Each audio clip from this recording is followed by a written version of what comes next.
Welcome to Manager SE Inspections. Having completed the Manager SE Inspections wizard process, this video will provide a quick overview of information access that the Workshop View screen offers. In Manager SE, there are two brand new estimates that need to be imported to Manager SE Inspections.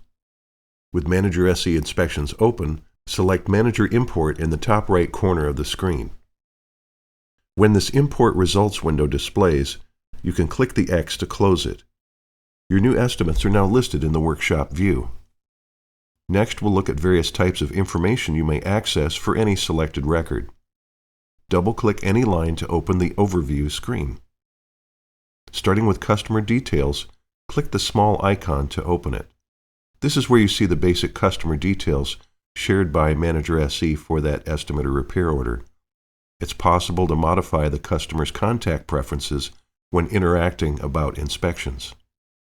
Next, you can view vehicle details by clicking on this pencil icon, basic information like year, make, model, and VIN code. Opening Job Details provides access to set Service Advisor name, select different inspection templates if others are available at your shop, but most often this is where the Service Advisor assigns the technician who will perform the vehicle inspection. Remember to click Save whenever changes are made.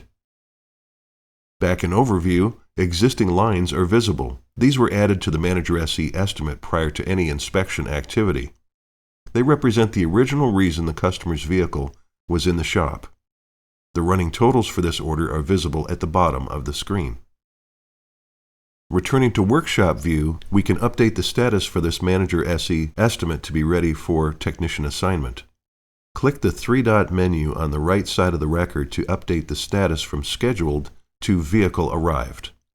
This entry is now ready for the technician assignment to proceed. Thanks for watching.